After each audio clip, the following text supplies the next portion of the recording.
Hi again. This is course 6 of the Paths to Recovery After Abuse and Trauma online course. I'm so glad you're here. This is class number 4, all related to inner peace. This is very important. We're going to talk about your peaceful warrior, the empowerment part of this, and it moves us into, I'm going to try to show this to you once again, the ability to this here, this middle triangle, is your ability to self-create peace, right? And then down here it's also into the transcendent experience of inner peace. The crossover on these, there's never a line that says now we're into this and we're no longer in that, but as you shift into an ascended experience of inner peace, one of the things you experience is that of being empowered, because power is a part of inner peace. Self-empowerment is a part of inner peace, because when you have the confidence that you can make things happen in your life externally and in your life internally, you have a sense of peacefulness. You're no longer feeling like you're in dread of what someone else can do. You're no longer in the feeling that you're being victimized predominantly. You're no longer always feeling like someone else is going to rob you from you. You have a sense of you're going to dominate the space that's in you, and you're going to make it good, and you're going to do it to the best of your ability. You also make peace with the realization that you're not powerful in every way, because there is co-creation. And in my book, Paths to Recovery After Abuse and Trauma, I talk about the complexity of co-creation, that we are in this matrix where, yes, we're living our path, but flowing in and out of our path are all the other paths around us that are going on as well. And so if you were to think about this existentially, or talking about this on some of the metaphysical ways of looking at the philosophies of life, you might say everybody's creating their path and everybody's interacting and everything happens for a purpose and everything happens meaningfully, and someone else comes into my life that wasn't coincidental, that was actually purposeful. And then you begin to say, well, then what is the purpose of this? What was I supposed to learn? What was I supposed to do? How was I supposed to benefit from this? How was I supposed to benefit the other person? You begin to ask a different set of questions when you have the philosophy that we are co-creating together for purposefulness and for meaningfulness. Now, you may not believe that. You may feel like everything's coincidental, everything's just serendipitous, everything is like up for grabs, nothing is meaningful, it's just all tragic, or it's all just happenstance, or it's just bad luck or good luck. And if you have those philosophies, you tend to feel out of control. You're not empowered, because you feel like you're in a boat. At least you're in a boat, but the roaring ocean and the big waves, and you have no oar, you have no motor, you have no sail, and you have no skills. You're just in a boat, and you're completely at the mercy of whatever is going to happen to you. And if your ship gets toppled and you don't know how to swim, you're going to drown.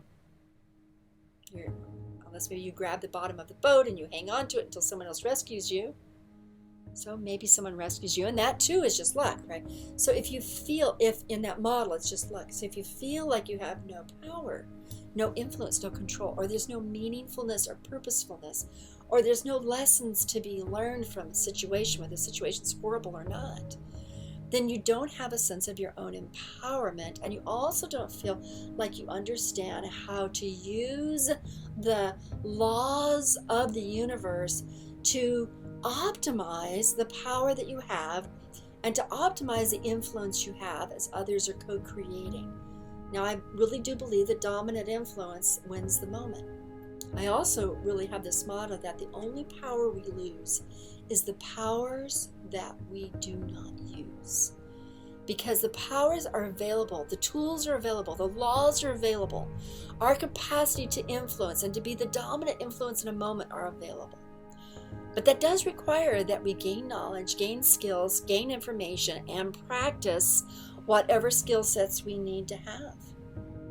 So if I want to be able to tackle someone who might tackle me, then I better learn martial arts or self-defense or carry some sort of instrument that's going to give me the dominant power in that moment where someone else might want to dominate me. And is it possible that none of those skills will work? Yes. But the probability is lessened because I have optimized myself and made myself the dominant influence. And when you have that sense of skill set, you can walk into a type of confidence. Now, I'm not talking about a confidence where you think you're so hot nothing can touch you. I mean, that's nice, but that's fantasy. Fantasies are good. Remember, we create fantasies that help us too. But what's even better is to be able to say, I have optimized my skill to dominate this situation for my own good and to optimization of others around me who want their lives optimized as we co-create.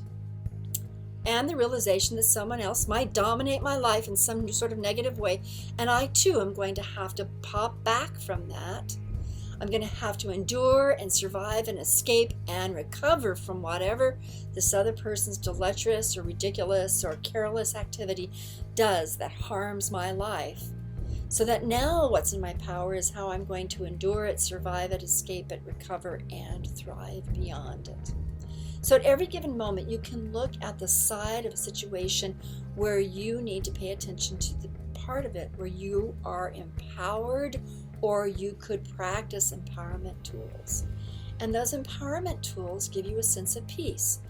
It also helps to say, I have the empowerment tools and something bad might happen to me, but I've optimized my capacity to not have that happen to me, or to stop it if I'm in the middle of it, or to be able to move forward if it does happen and I have to recover and thrive from it. So that you begin to feel the peacefulness of your own confidence because you have created a collection of powerful tools. And that is part of inner peacefulness as well. And I think that that is like the Peaceful Warrior and Dan Millman's wonderful series. I love his books. And I have an interview with him. I have 2 interviews on my radio show. And he has wonderful books that are all about being able to create this stamina inside yourself, this capacity, these tools to empower yourself so that in really difficult situations you can maneuver. I think that the military really attempts to train their people to be empowered in really awful circumstances so that they have a list of power tools that help them endure and survive and escape. Now, the military has not done such a good job in dealing with post-traumatic stress and shell shock and the horrors of what they have done and seen. They've avoided it and pretended it's not real and minimized it. But now as we move forward and they equip soldiers to be able to be individuals that survive and then recover and then thrive and then transform, that hardiness, that grit might actually help them be able to come back and be different people because of the horrors that they've experienced and done. But also know that they can move forward in their ever-evolving life with a different philosophy. And that's what I'm asking you to do, is that in the process of seeking inner peace, contemplate becoming a peaceful warrior in your life as one of the ways of doing that. Okay, let's go on.